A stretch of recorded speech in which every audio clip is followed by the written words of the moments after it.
Erev Tov, bonsoir à toutes et à tous. Donc, notre second cours du cycle du lundi. Le thème que j'ai proposé cette semaine, c'est comment se construire sans oublier les autres. Alors évidemment, les thématiques qu'on va développer chaque semaine vont être évidemment liées au texte que l'on va lire dans la paracha de la semaine. On va ouvrir une paracha qui est la paracha de Lech Lecha, et celle-ci commence par, en effet, un appel à aller vers soi. Rappelons les faits, rappelons l'histoire. Abraham, qui ne s'appelle pas encore Abraham, et on va voir pourquoi dans quelques instants, émerge sur la scène de l'histoire, lui et son épouse, qui pour l'instant s'appelle Sarai et s'appellera par la suite Sarah. Donc Abraham arrive, Sarai son épouse. Pour l'instant, on sait qu'ils existent, sans plus. Et on commence à introduire un dialogue entre le créateur de l'univers et Abraham. Pour l'instant, on n'était pas du tout au courant qu'il y avait quoi que ce soit entre eux. Puisque dans la paracha de la semaine dernière, on a vu, à la fin de l'histoire du déluge, on donne un petit peu les généalogies. Et puis on nous parle donc d'Abraham, de sa naissance, de la famille, et puis voilà, ça s'arrête là. Et puis, suite, parce qu'il ne faut pas oublier qu'on est dans une suite de versets, eh bien, va Yomer Hashem el Abraham, Dieu dit à Abraham, donc tiens, on découvre qu'il y a une parole divine qui se tourne vers Abraham, et cette parole, elle lui dit quoi? Lech lecha me'artzecha mimolaktecha mibet aviecha el haaretz asher areka, traduction littérale, lech va, lecha pour toi, ou on ne nous dit pas pour l'instant, me'artzecha de ton pays, mimolaktecha de ton lieu de naissance, mibet aviecha de la maison de ton père, el haaretz asher areka, vers la terre que je t'indiquerai. Et commencent à ce moment-là les promesses que Dieu fait à Abraham, qu'Abraham donnera et sera l'origine de peuples importants, qu'il sera source de bénédiction, que son nom sera connu, etc., etc., etc. Donc nous, pour l'instant, on va s'arrêter sur cela. On a donc l'arrivée d'Abraham et de Sarai, point, et une parole divine qui s'adresse à Abraham, et cette parole, elle lui dit « Lech » va, lecha pour toi. Alors intéressant déjà de constater que ces deux termes, eh bien, ont une particularité, c'est que les deux s'orthographient de la même manière. Vous savez qu'en hébreu, évidemment, les lettres, les mots, ce n'est jamais banal. Il faut évidemment savoir à travers la transmission quelle est la lecture que l'on peut en faire. Mais avant de rentrer dans leur lecture, je vais m'arrêter en premier lieu sur leur valeur numérique. Alors je vous rassure tout de suite, on ne va pas faire un cours de numérologie, ce n'est pas le sujet du tout. Mais ils ont une valeur numérique qui est identique, qui est donc de 50. Lech va, lecha pour toi, lech lamed kaf, lamed 30, kaf 20. Lecha pour toi, ce sont les mêmes lettres, lamed 30, kaf 20. Donc on a deux termes ici qui ont une valeur numérique de 50. Or, cette valeur numérique de 50, elle n'est pas banale. Pourquoi? Parce que on sait que les lettres de l'alphabet hébraïque sont toutes associées les unes aux autres à travers leur valeur numérique. C'est très simple à comprendre. Vous avez les lettres des unités, les lettres des dizaines, et après les centaines, mais les centaines, c'est encore un autre sujet qu'on ne va pas aborder ce soir, qu'on pourrait aborder évidemment. Quand vous associez la lettre qui vaut 1 à la dernière lettre de l'univers des unités, vous avez 10. 1 et 9 au niveau des lettres, Aleph, tête. Seconde lettre, avant-dernière lettre, le bet, 2. L'avant-dernière lettre, le chet, ça fait donc combien? Ça nous fait 8. Après, ça nous fait 10. 3 et 7, 6 et 4. Et vous avez une lettre qui reste seule, c'est la lettre He qui vaut 5. Idem au niveau des lettres qui font les dizaines, 10, 90, 20, 80, 70, 30, 60, 40. La lettre qui reste au centre et qui est seule, c'est la lettre Nun. Nun qui a comme valeur numérique de 50. Ces deux lettres ensemble forment un mot. Ce mot c'est Hen. Hen, traduction voici. Ce terme est extrêmement usité dans la Torah mais on le retrouve à un moment assez fort dans lequel le prophète des nations, Bilham, va nous parler et surtout va parler de nous. Et il va dire Hen, Am levada dishkon. Hen, le voici, Am, ce peuple, levadad, dans sa solitude, Yishkon, il est installé. Il est intéressant de constater que ce terme de Hen n'est pas nécessaire. Il aurait pu dire Amzé, d'ailleurs s'il y a des hébraïsants dans la salle, ils me valideront, Amzé, ce peuple-là, le Vada d'Ishkon, est installé seul. Le mot Hen est très curieux. Mais en vérité, il nous renvoie sur le principe même de la solitude, c'est-à-dire de ne pas avoir de compagnon. La lettre He, qui est seule au centre, la lettre Nun, qui est seule au centre, et qui nous renvoie au concept, qui ne sera pas le sujet de ce soir, que le peuple d'Israël n'a pas besoin d'un appui pour être dans la continuité de son histoire, ou traduit différemment, je n'ai pas besoin de la validation de l'autre pour pouvoir continuer à exister. Un sujet en tant que tel. Mais ce qui est sûr, c'est que l'on découvre que la lettre Nun, donc valeur numérique de 50, représente, entre autres, cette idée de la solitude. C'est-à-dire, je suis seul. L'er lecha part dans une solitude, lecha pour toi dans une autre solitude. Ça, c'est la première parole que Dieu adresse à Abraham. C'est-à-dire que Dieu, au moment où il engage le lien avec lui dans ce que le texte de la Torah nous relate, le renvoie immédiatement à cette idée d'une solitude, mais qui en même temps est lecha et pour toi. Comme si au fond, le début de l'histoire d'Abraham commençait par le savoir de cette solitude qui l'accompagnera tout au long de sa vie et de l'histoire qu'il générera, mais que cette dimension d'être seul est au fond quelque chose qui est lecha, qui est pour toi. Dans un monde dans lequel être seul semblerait être un désavantage, voire même une forme de handicap, la Torah ici est en train de nous dire c'est exactement le contraire.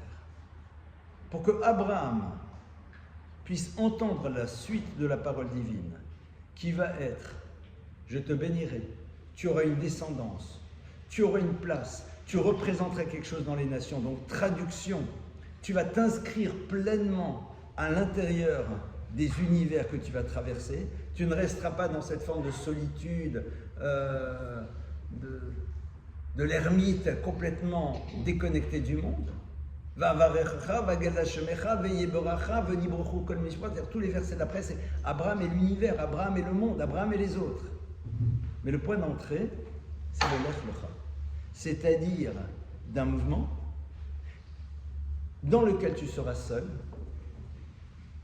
et qui sera là pour toi, et tu comprendras au moment où tu l'élabores qu'au fond cette solitude, elle est un élément fondateur pour justement remplir la mission qui sera la tienne dans l'histoire. On va essayer, sur la base de ça, de mieux comprendre et après de savoir comment on va traduire ça dans nos réalités à nous. Parce qu'au fond, ce qui est important, c'est de savoir qu'est-ce que ça veut dire par rapport à nos réalités à nous. Vous savez que Abraham, eh bien, ne s'appelle pas encore Abraham, il s'appelle Avram. Et puis, à quel moment on va l'appeler Abraham? Vous savez à quel moment? On lui donne le nom d'Abraham lorsqu'il va faire quelque chose qui, a priori, l'empêche d'être en lien avec l'univers dans lequel il va se trouver. C'est suite à quoi? Suite à l'acte de la circoncision. On va le voir dans la paracha de Vayera, où Dieu dit à Abraham, qui ne s'appelle pas encore Abraham, et on va comprendre ce que ça veut dire ce nom, et lui dit, tu vas te faire maintenant la circoncision. Et lorsqu'il l'a fait, à ce moment-là, le verset dit, ton nom sera Abraham, qui av hamon goyim netaticha, car je t'ai mis en tant que père d'une multitude de nations. Or, vous savez qu'au moment où Dieu demande à Abraham, qui n'est pas encore Abraham, de faire la circoncision, Abraham hésite. Pourquoi? Parce qu'il dit c'est la meilleure manière d'être exclu. C'est la meilleure manière de ne pas pouvoir partager.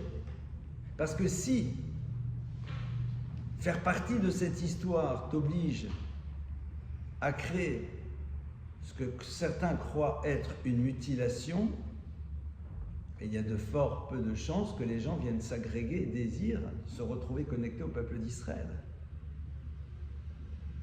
Donc Abraham, il hésite. Il dit, mais au fond, on aurait dit aujourd'hui, au niveau marketing, c'est pas bon du tout. Et c'est surtout, quelque part, se marquer de manière définitive de quelque chose.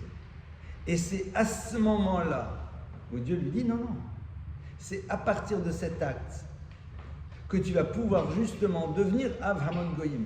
C'est cet acte-là qui va te permettre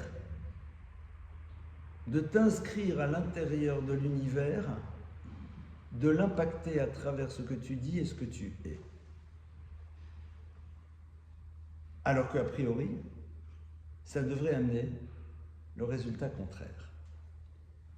Sur la base de ça, on va commencer à réfléchir. Donc, qu'est-ce qu'on a vu jusqu'à présent? Que Abraham est celui qui se retrouve en lien avec Dieu lorsque celui-ci lui dit « Lech Lecha ».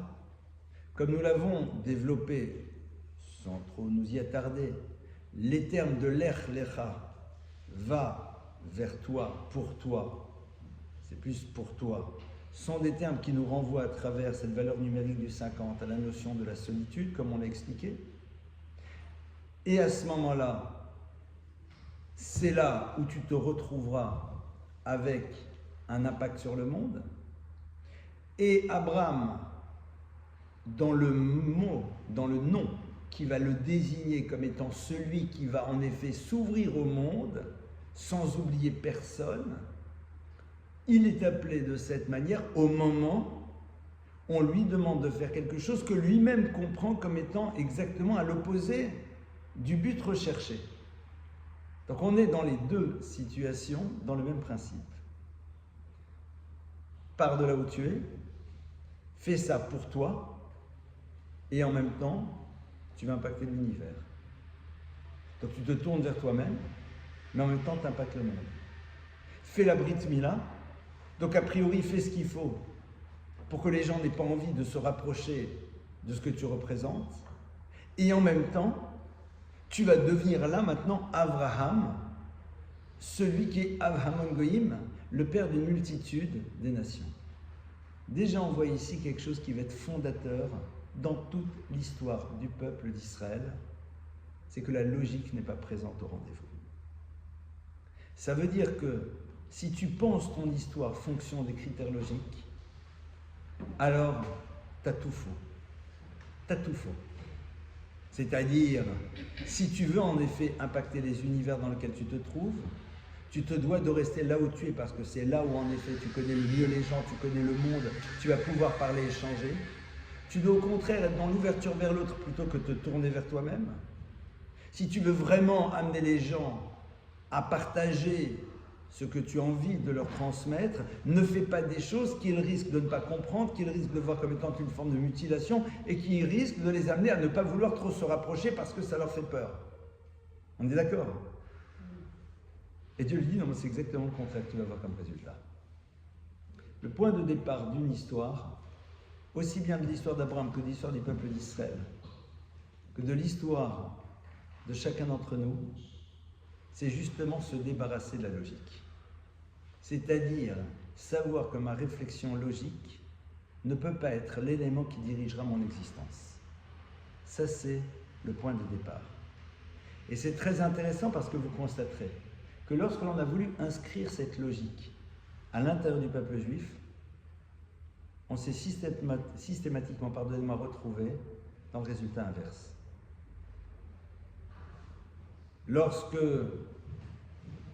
Mendelssohn a dit « Sois juif chez toi à la maison mais comme les autres à l'extérieur. C'était quoi le but? C'était que justement le peuple d'Israël soit le mieux accepté dans les univers dans lesquels il se trouve. Lorsque certains ont dit « rendez le judaïsme de plus en plus facile parce que ça vous permettra d'avoir plus d'adhérents au club », c'est ce qui était à l'origine de la plus grande perte de juifs à l'intérieur du monde juif et d'une assimilation colossale. Les États-Unis en sont aujourd'hui un exemple flagrant. Alors que la logique voudrait que plus tu rends la Torah facile, plus a priori les gens voudront y adhérer, et mieux ils y resteront, puisqu'au fond, c'est relativement simple. Un petit kidouche, une petite ambiance, un petit truc sympa, un jeûne une fois par an, ça va. Weight Watchers, on peut se permettre de faire. Une ambiance familiale, Pessah, etc. C'est top. Normalement, ça devrait se perpétuer. Or, on a exactement le résultat contraire. De la même manière, Israël au niveau des nations, plus démocrate que moi tu meurs. Tel Aviv, capitale de l'homosexualité. Enfin, vous avez tous les ingrédients pour que le concert des nations ne soit... Bon, alors, c'est vrai que quand les nations ont peur de ce qui s'est passé chez nous parce qu'elles pensent qu'elles peuvent se reproduire chez elles, alors brusquement, on a ce que l'on pourrait être un soutien. Wait and see, comme dirait l'autre. Wait and see. Parce que les agendas politiques restent chez tout le monde. Mais sans rentrer dans une forme de paranoïa juive à 2 francs 50, on est bien d'accord qu'au-delà des événements auxquels on a été confrontés, Israël, le bon élève du monde occidental, n'a pas été son enfant chéri, loin s'en faut. Construire une histoire, c'est décider à un moment que la logique ne veut pas diriger mon histoire. C'est-à-dire que je ne peux pas être dans une forme de prévisibilité,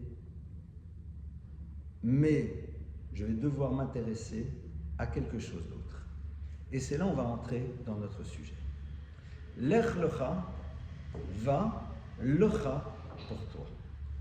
On a vu cette notion de solitude, puisque l'Ech lecha nous renvoie au concept de solitude à travers la valeur numérique de 50 qui est présente dans ces deux mots, qui est la lettre, comme on l'a vu, de la solitude. Au fond, c'est quoi être seul? C'est quoi être seul? Alors bien sûr, aujourd'hui, quand on parle de solitude, la plupart du temps, on parle de solitude affective ou sociale, d'accord? Qui sont lourdes, qui sont complexes. Mais ici, c'est une solitude imposée. C'est-à-dire, ce n'est pas le manque de l'autre qui génère cette solitude, c'est un choix de solitude, mais qui n'est pas un choix d'ermite, parce que l'ermite ne va pas être ermite pendant 15 jours, et puis après il revient et dit « ça y est, c'est bon ». Non. C'est pas un choix d'existence, c'est pas une vision de la vie, puisque tout de suite après on est dit « va vecha » et tu seras dans le monde et avec tout le monde. Donc quand je fais le choix d'être seul, qu'est-ce qui me pousse à faire ce choix? Alors si vous voulez, on va regarder le lieu dans lequel la Torah nous parle de solitude imposée. Ce lieu-là, on le retrouve à travers l'histoire du Metzora. C'est quoi le Metzora? C'est quelqu'un qui fait, ou quelqu'une d'ailleurs, quand je dis quelqu'un, c'est l'individu, qui fait de la médisance. Lorsque quelqu'un faisait de la médisance, à l'époque du Temple, pendant une certaine période, il pouvait en effet être au courant qu'il avait fait de la médisance parce qu'il avait une forme d'affection de la peau qui était là pour lui rappeler qu'il avait médit. Et le texte nous dit, lorsque cette personne découvrait cette affection de peau qui était identifiée par le prêtre comme étant l'expression de quelqu'un qui aurait fait de la médisance, à ce moment-là, cette personne sort du camp et le texte nous dit « Badad yeshev michutz lamachane moshavo ». Badad, seul, levad, seul, yeshev, il sera installé, michutz lamachane, à l'extérieur du camp. Donc on a dans la Torah la construction d'un moment de solitude, mais qui est le fruit de quoi? Qui est le fruit de la médisance. On ne nous dit pas que quelqu'un qui aurait été pas sympa avec les autres, un peu voleur, un peu truand, etc. Non, non. Il doit être sanctionné le cas échéant, il doit rembourser. Celui-là, il y en a un, et seulement un, à propos duquel on dit « Badad Yeshev ». Il doit être installé seul. Ce qui est intéressant, c'est qu'on ne nous dit pas « il doit sortir du camp ». Et donc s'il sort du camp, j'en déduis qui va être seul. Non. Badad Yeshev, Michutz Lamachane. C'est-à-dire, le texte insiste sur le fait qu'il va être Badad, c'est-à-dire seul, dans une solitude à l'extérieur. Pourquoi est-ce qu'on a besoin d'accentuer cette dimension-là? Parce qu'elle fait partie de la réparation. La réparation, c'est quoi? C'est l'expérience que je vais faire qui me permettra de réfléchir à ce que j'ai fait et à ce que je suis pour me permettre de réintégrer une histoire en étant différent. La solitude de celui qui a dit de la médisance, c'est pas la solitude de celui qui est là seul et qui n'a pas de portable et Netflix ne fonctionnant pas, il va bien falloir qu'il réfléchisse à sa vie, son œuvre. Non, non. C'est celui d'abord qui vit l'expérience d'être à l'extérieur, tout seul, et à ce moment-là de s'interroger sur c'est quoi une vie dans laquelle tu es seul. C'est quoi une vie dans laquelle tu es seul? Ben, c'est une vie qui peut, au fond, être passionnante dès lors que l'on voit dans cette solitude un lieu dans lequel on met à ma disposition du temps pour créer quelque chose que je n'aurais peut-être jamais créé autrement. De quoi s'agit-il? Il y a une Mishnah qui dit la chose suivante. Haneor balayla v'amaaler b'derech yechidi umefane libo la batala rezé mitraï benafsho. Ça c'est en VO, je vais vous faire le sous-titrage. Haneor balayla, celui qui est éveillé la nuit. Umaaler b'derech yechidi, ou alors celui qui va en chemin mais est seul. Donc deux situations dans lesquelles, quand tu es réveillé la nuit, tu ne réveilles pas les autres. Tu es réveillé, tu es là, d'accord?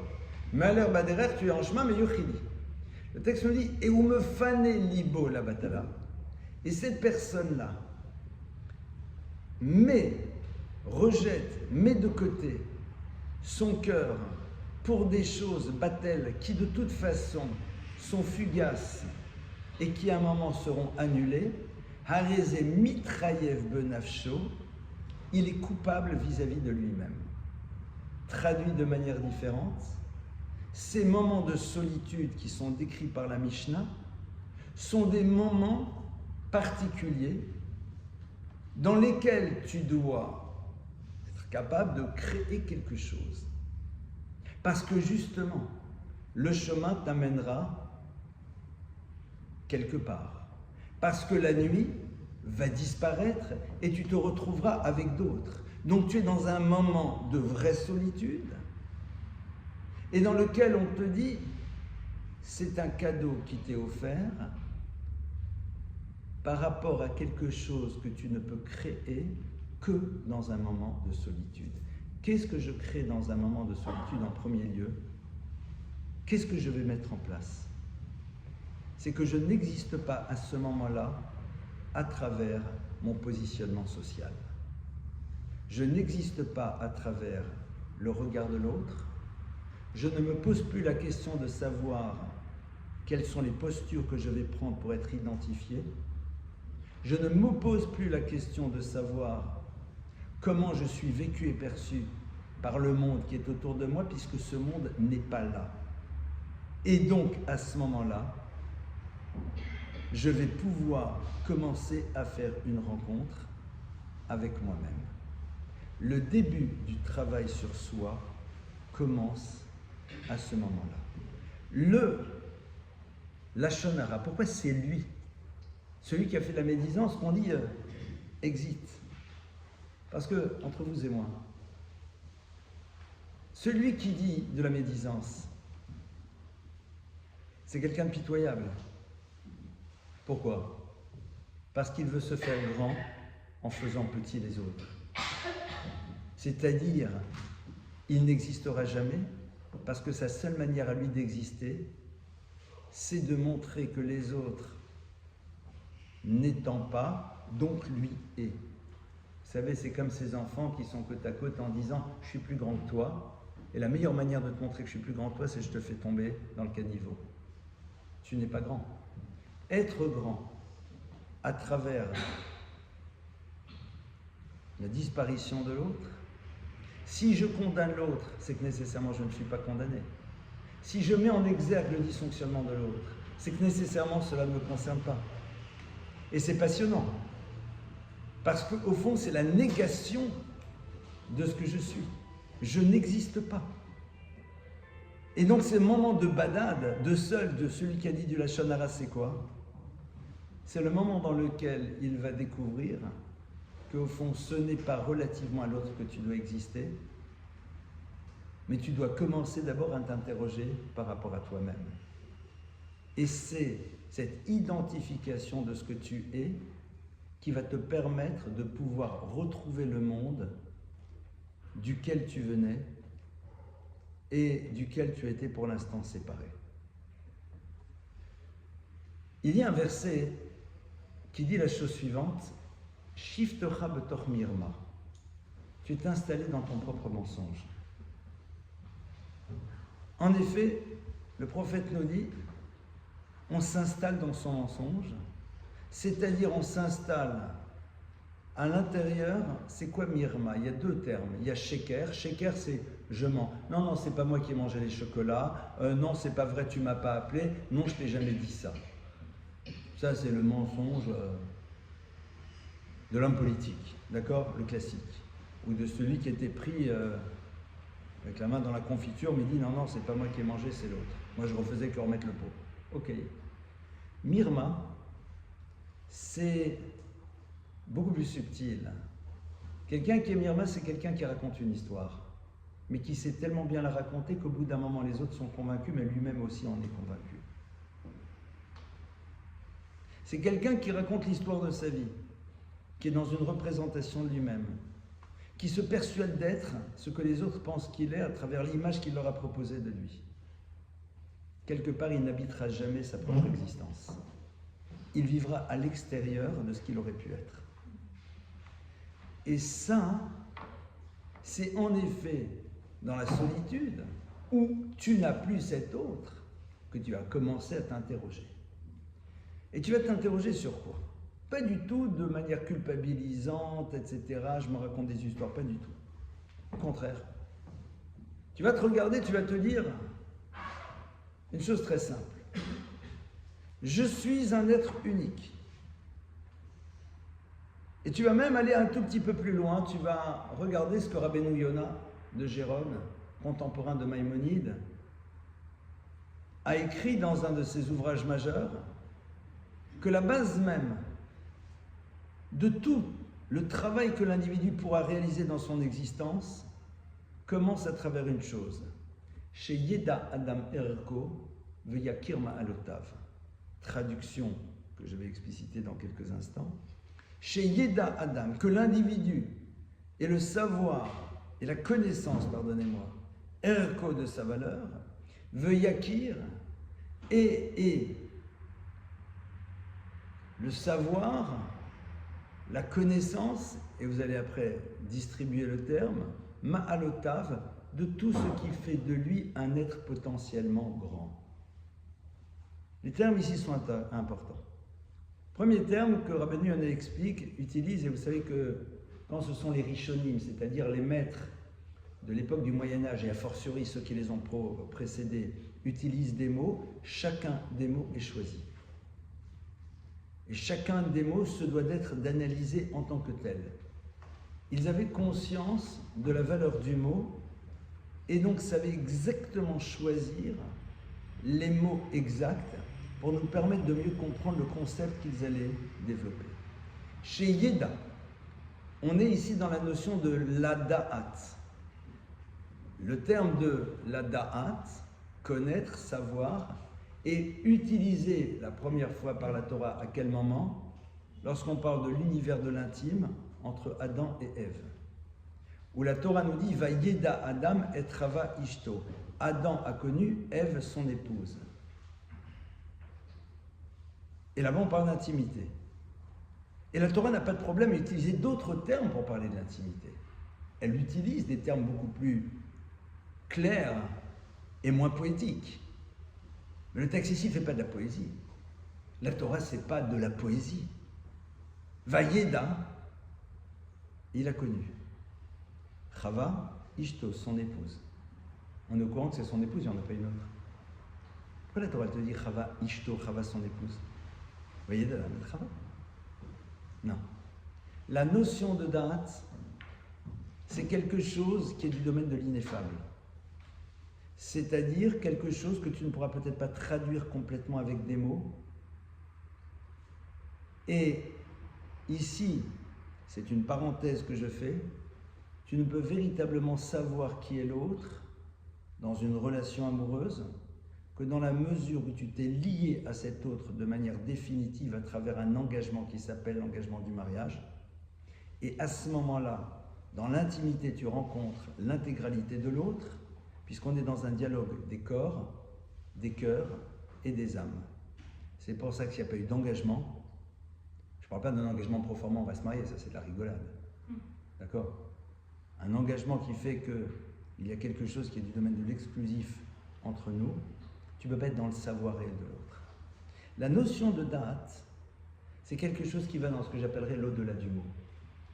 C'est-à-dire, c'est le savoir de l'autre que tu ne peux pas expliciter. Quelque chose qui t'habite, quelque chose qui est présent, parce que c'est l'intégralité de l'autre que tu as rencontré. Chez Yeda Adam Erko. Premier principe, dans ce moment de solitude dans lequel justement l'autre n'est plus là, pour mieux le retrouver par la suite, parce que ça va être ça l'enjeu. Chez Yeda, est-ce que tu as à l'intérieur de toi cette conviction profonde que tu as une valeur en tant que telle, et cette conviction t'habite parce que tu as conscience de ce que tu es, c'est-à-dire un être humain fait à l'image de Dieu. Tu n'es pas dans la logique. Les mots ne seront pas suffisants. Tu as cette conscience profonde qui t'habite de ta dimension absolument unique, qui est celle d'un être humain fait à l'image de Dieu. Fait à l'image de Dieu, c'est-à-dire de celui qui peut créer, produire au-delà de son propre intérêt, qui peut faire advenir une histoire, alors que dans le monde animal, on ne fait pas advenir une histoire, on se contente de faire exister son histoire, qui se conjuguera de la même manière pour la totalité des membres de l'espèce, pour pouvoir faire arriver une génération d'après, ça s'arrête là. Faire advenir les choses n'existe que chez l'humain. Ça, c'est ce que tu as travaillé. La première chose, chez Yeda Erko. C'est-à-dire réussir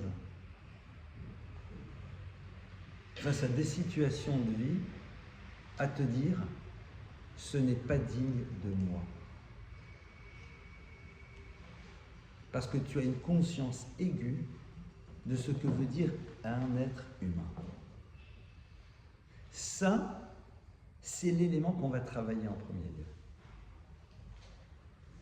Non pas par orgueil, mais parce que Erko, tu as un RR, tu as une valeur en tant que telle.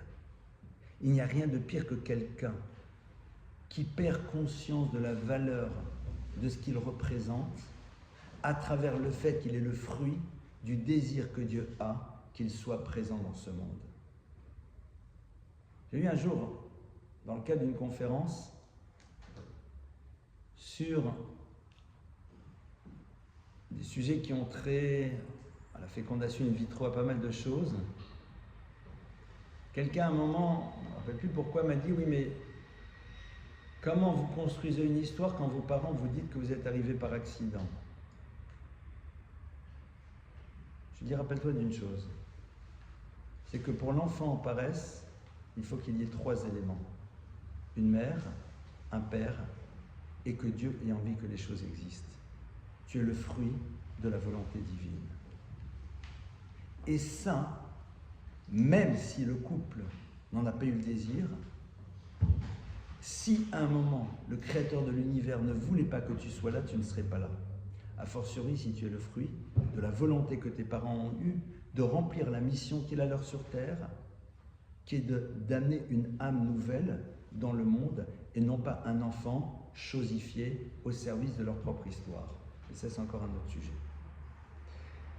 Ça, c'est l'élément numéro 1. Et dans un second temps, Yakir Ma'alotav, qu'il est la connaissance, mais non plus intime, le savoir, je préfère dire, Ma'alotav, Ma'ala, c'est une qualité qui fait de toi quelqu'un de potentiellement grand. Les braves gens, je vais vous faire une confidence. Si je fais le travail, je vais découvrir que j'ai des choses qui ne sont pas des qualités. Un petit peu quand même. Pourquoi on ne dit pas ici chez Yakir Midotav et qu'il connaisse ses différents traits de caractère, sa gentillesse, sa sensibilité, sa rigueur, sa paresse, son... Voilà. Enfin, tout ce qui fait de nous un être humain normal, quoi. Ici, il y a une notion qui est au fond fondatrice. C'est qu'il n'y a rien qui est présent chez toi qui ne sera pas le support à ta grandeur. Parce que le défaut que tu découvriras, parce qu'il sera le lieu de travail sur toi-même, sera le support de cette grandeur qui révèle que tu sais ce qu'est un être humain, quelqu'un qui est là pour y à la fois travailler sur ce qui ne va pas et développer ce qu'il va. Le savoir que tu auras des éléments dysfonctionnels qui sont présents chez toi, parce qu'il va être le support à une transformation, ça veut dire que cette chose-là, potentiellement, s'appelle ton lieu de grandeur. Parce qu'elle révèle la grandeur de l'être qui est de travailler sur lui-même. Et ça commence d'abord dans cette solitude. On ne peut pas développer ce travail si on n'est pas justement dans cette solitude telle qu'on vient de la découvrir ensemble. À partir de maintenant, évidemment, on va se poser la question de quelle va être pendant toute cette période la place de l'autre. Quelle va être sa place? Et là, on va revenir donc à la question du début. Vous vous rappelez qu'au début, on a démarré en se disant, mais Abraham, il est dans ce paradoxe de faire des choses qui vont le rendre seul, et en même temps, on lui promet que ça, c'est ce qui va l'ouvrir au monde.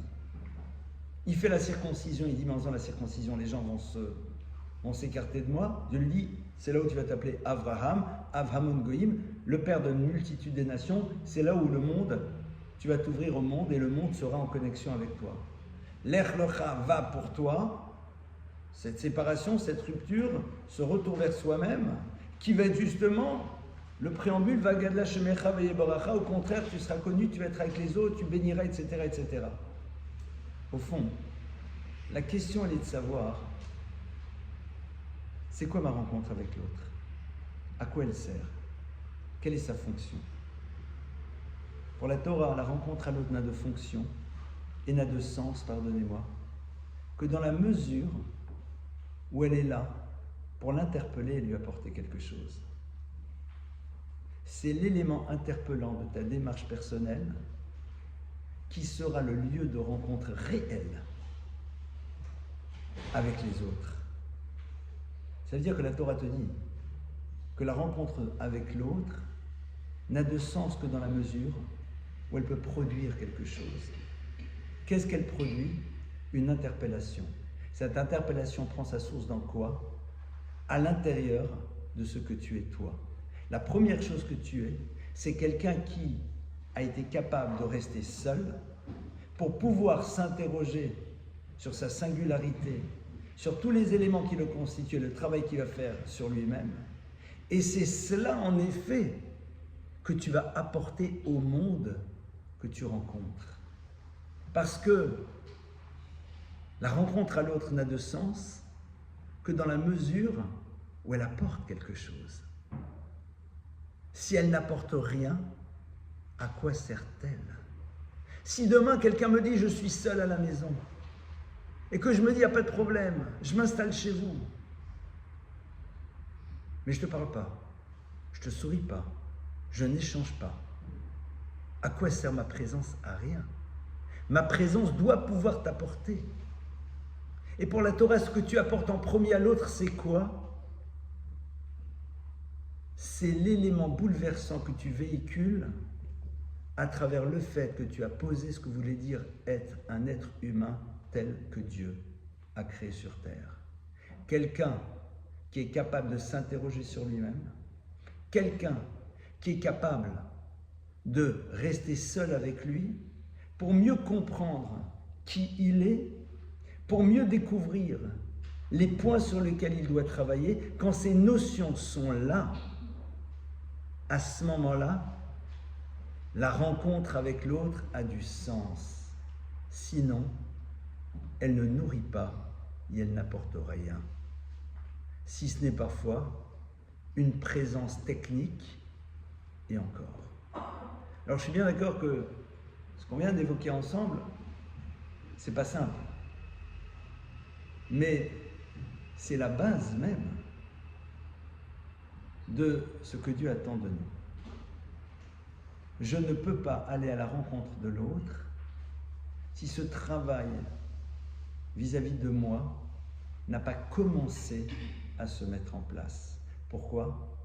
Parce que tout simplement, je ne lui apporterai pas ce que j'aurais pu lui apporter. Quelque part, c'est un gâchis. Une rencontre gâchée, c'est une rencontre dans laquelle je ne donne pas à l'autre ce qu'il aurait pu recevoir à travers le fait que moi-même, je n'ai pas opéré le travail que je dois faire vis-à-vis de moi-même. Une rencontre bouleversante, c'est une rencontre dans laquelle l'autre a apporté quelque chose qui me bouleverse et qui me permet à moi de m'inscrire un peu plus dans ce que je dois être dans mon chemin de vie. Vous constaterez que les rencontres qui nous marquent sont des rencontres qui nous ont interpellés de par l'individu qui était en face de nous, de par les mots qu'il a pu prononcer, de par les postures qui ont été les siennes, qui nous ont amenés nous-mêmes à opérer un mouvement. Sinon, c'était une ambiance, c'était sympa, on a kiffé, mais ça pouvait être Pierre, Paul, Jacques, Abraham, Isaac, Jacob, Rachel, Léa, Ernestine, qui tu veux, ça aurait été, comme on dit en yiddish, Zalbezach, la même chose. Tu aurais pu permuter sans aucun problème. Parce que tout le monde s'est hurlé, aller de Paris Saint-Germain avec un boc de bière dans la main gauche, parce que tout le monde peut à un moment s'amuser à danser de manière endiablée sur une musique dont on ne sait même pas si ça s'appelle une musique. Tout le monde peut raconter l'actualité avec une ambiance et faire des blagues, toi, lui ou l'autre. Puisque la plupart du temps, les gens ne sont que des haut-parleurs et n'expriment jamais au fond ce qu'ils ont eux-mêmes élaboré comme pensée, comme réflexion. Essayez de vous rappeler quelles sont les rencontres qui vous ont bouleversé. Non pas pour vous amener à avoir un changement radical dans la vie, mais qui quelque part ont laissé une trace. C'est-à-dire, j'ai rencontré X. Et le X, c'est pas l'artiste que je peux dire à tout le monde, t'as vu? Je lui dis bonjour. Ça, c'est un peu pathétique. Pas un peu, pathétique complètement. Non. Qui quelque part t'ont marqué. Tu sais peut-être même pas qui est la personne. Mais il s'est passé quelque chose parce que tu as rencontré quelqu'un qui appartient à cette catégorie du Lech Lecha et que tu as ressenti, si tant est que cela fasse partie de ton projet d'existence. Tout ce que je viens de dire n'a de sens que dans la mesure où l'individu, à un moment, se pose cette question. Et dans ce cas-là, évidemment, cette rencontre lui apporte. Donc qu'est-ce qu'on voit ici déjà?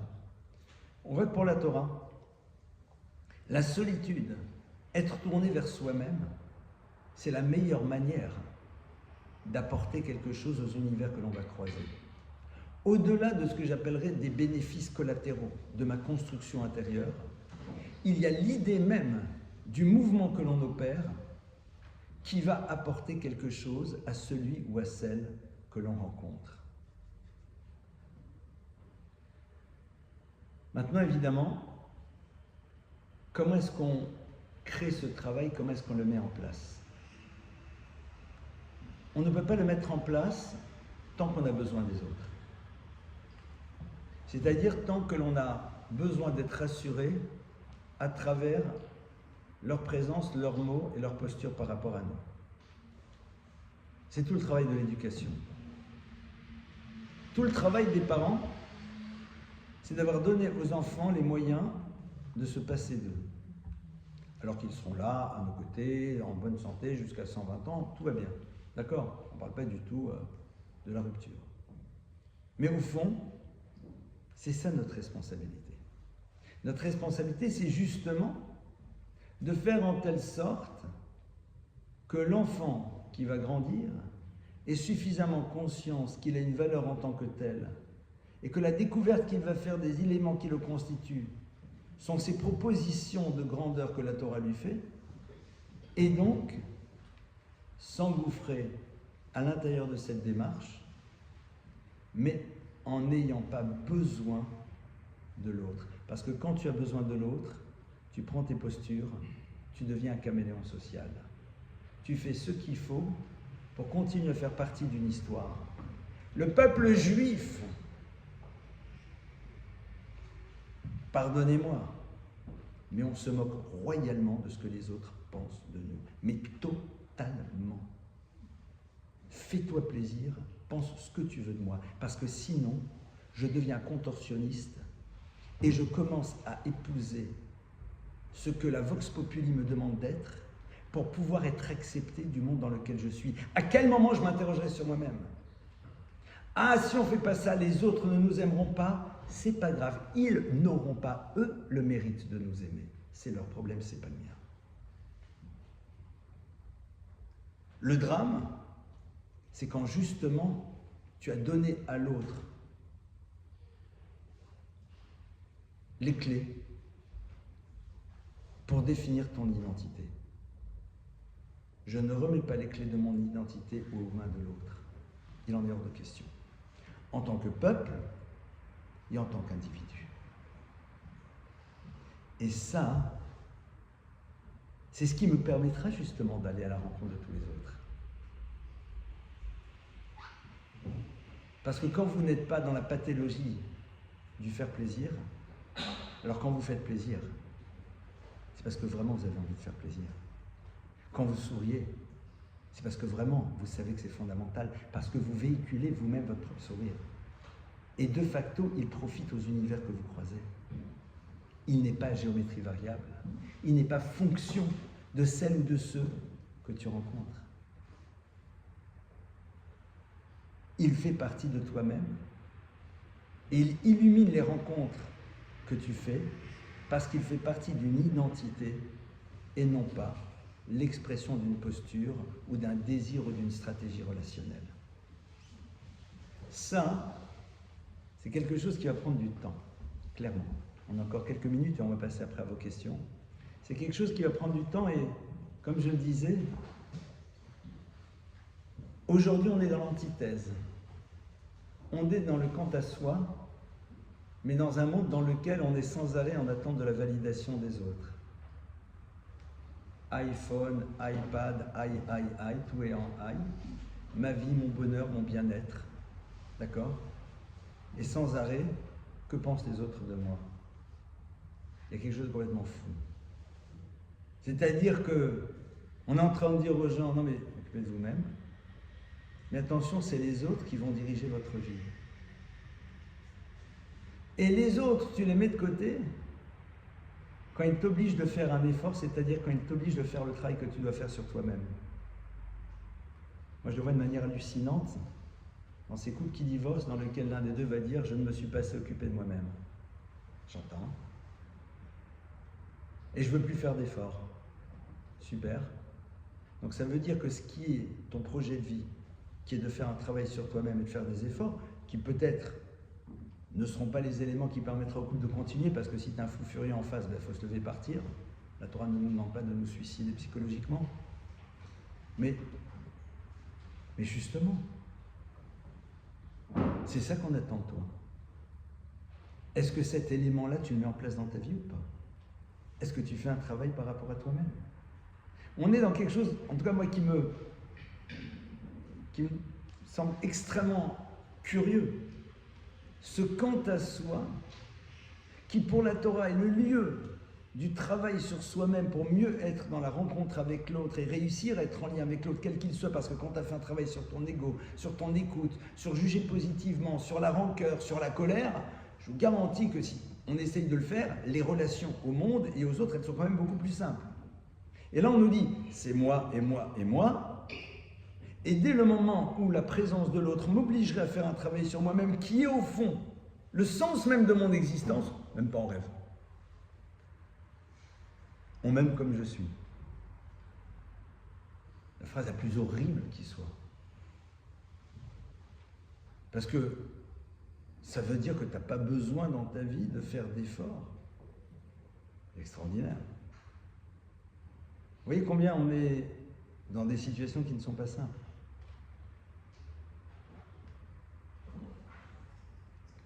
Avram donc va être le précurseur. Et Avram, il va être appelé Avramon Goïm. C'est-à-dire que le message d'Avram à l'univers, à l'humanité, il est celui-là. C'est ça le message d'Avram. La question est de savoir, est-ce qu'on est prêt à le recevoir? On va prendre un exemple très simple qui est lié à l'actualité. Et en Israël, un combattant des unités d'élite, parmi les premiers qui se sont confrontés à l'innommable, on va dire. On ne va même pas parler d'animal, parce qu'un animal, quand il tue, c'est parce qu'il en a besoin. D'accord? Même la comparaison est un peu ridicule. Ce garçon, qui s'appelle Shai Ansbacher, raconte qu'il s'est retrouvé un moment face à un lieu dans lequel les gens s'étaient enfermés. Il peut leur permettre d'en sortir parce que ça y est, le danger, en tout cas pour l'instant, est écarté. Il toque. Une fois que c'est passé, il en a parlé il y a 2-3 jours. Il toque, et bien sûr, ils ne le croient pas. Ils sont persuadés que c'est un terroriste qui est déguisé en soldat israélien. Et donc il est obligé de leur parler de la paracha de la semaine, de Sukkot, des fêtes juives, enfin de leur montrer qu'il... Voilà. Et donc quand il leur donne pas mal d'éléments qui lui permettent de dire a priori c'est comme quelqu'un qui fait partie du club qui connaît ça, il lui ouvre. Et lui raconte que évidemment les premières choses qui se passent c'est il s'embrasse. Il embrasse les différentes personnes qui sont là, il s'étreigne. Et ce qu'il dit par la suite c'est bouleversant. Il dit écoutez, à ce moment-là, je ne savais pas qui étaient les gens en face de moi. Ils ont peut-être une idéologie complètement opposée à la mienne, je n'en sais rien. Mais quelque part, à des moments pareils, eh bien, ils font partie de mon peuple, de mon histoire, et je me sens proche. Et il continue, il dit, arriverons-nous à garder ce sentiment de proximité lorsque les événements ne seront plus les mêmes? Pourquoi je raconte cette histoire? Parce que ce qu'on attend de nous, c'est justement de réussir à créer cela.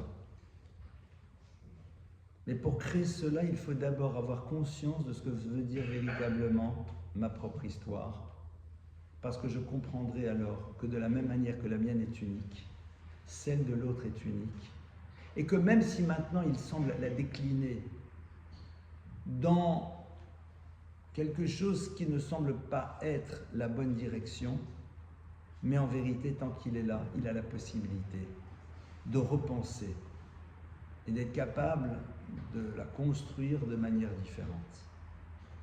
Ça, c'est quelque chose qui va nous amener à poser un regard différent sur tous ces autres que l'on croise au quotidien. Ce n'est pas simple, mais c'est un enjeu extraordinaire. La Torah, en nous proposant cela, quelque part nous lance un défi colossal. Parce que c'est vrai que la plupart du temps, on préfère rester, travailler sur soi, l'autre, mais voilà, celui-là et pas l'autre, et puis ça s'arrête là. L'idée, c'est de réussir à continuer. On a un jour posé la question au Rabbi Lubavitch, on lui a dit, vous avez plus de 80 ans, vous êtes capable de rester des heures et des heures debout, et quand je dis des heures, c'est des heures et des heures debout, à distribuer $1 et d'être là, vaillant au poste, et de le donner à quelqu'un. Vous n'êtes pas fatigué? Et la réponse, moi j'appelle ça une fulgurance, elle jaillit. Et le Rabbi leur dit, depuis quand on est fatigué? Quand on compte des diamants. Depuis quand on est fatigué? Quand on compte des diamants. Et ce n'était pas juste des mots, c'était cela qu'il voyait chez chacune de ces personnes qui étaient en face de lui. Et pour pouvoir y accéder, il faut d'abord avoir commencé à faire le travail sur soi-même. Et après, comme on l'a vu, dans cette conscience qu'on a une valeur et qu'on est unique, dans le savoir que l'on n'a que tous les éléments qui constituent notre personnalité seront des éléments de grandeur. Pourquoi? Parce que soit ils sont déjà positifs et nous allons les développer au maximum, soit ils ne le sont pas et nous allons travailler sur eux, et en travaillant sur eux, eh bien nous allons grandir. L'un va avec l'autre. Vous remarquerez que toutes les personnalités du peuple juif qui l'ont marqué et transformé, je ne parle pas au niveau d'un discours politique qui la plupart du temps à un moment n'a plus d'impact, mais qui ont transformé le peuple juif, étaient ces personnes qui d'abord ont su être dans cette solitude. C'est ce que l'on apprend, vous savez, au passage quand on part à la yeshiva. Parce que c'est une forme de solitude, parce que même s'il y en a d'autres, ce qu'on te demande, c'est d'avoir conscience de ce que tu es, des points sur lesquels tu vas devoir travailler, pour pouvoir justement apporter par la suite au monde que tu vas rencontrer, à travers la dimension bouleversante que tu vas représenter, et quelque part la possibilité pour d'autres d'être dans ce propre mouvement. Voilà quelques pistes de réflexion sur ce sujet. Évidemment, ce n'est pas quelque chose de simple, c'est quelque chose de passionnant. C'est quelque chose qui est ce qu'on appellerait un travail de vie. Ce n'est pas quelque chose qu'on fait pendant 15 jours et puis après on passe à autre chose. Ce n'est pas un séminaire en Dordogne. C'est un travail de vie. Et pour les parents, et pour tous les futurs parents d'ici, rappelons-nous que le point de départ commence d'abord à travers ce que l'on va transmettre à l'enfant. La conscience qu'il a d'exister à travers le fait qu'il a une valeur. Le fait qu'on va lui amener ce principe que ce n'est pas à travers le regard de l'autre qu'on se construit. Mais ça dépend de la manière dont nous-mêmes fonctionnons, parce que l'enfant n'aura cure des mots que l'on prononce. Ce qui sera passionnant pour lui, c'est de voir ce que l'on véhicule à travers ce que l'on est. C'est pour ça que ça vaut la peine de commencer le travail le plus tôt possible. Je vous remercie pour votre écoute et on passe à vos questions. À vous les questions. Sur ce sujet et sur d'autres si vous voulez aussi. À vous les questions.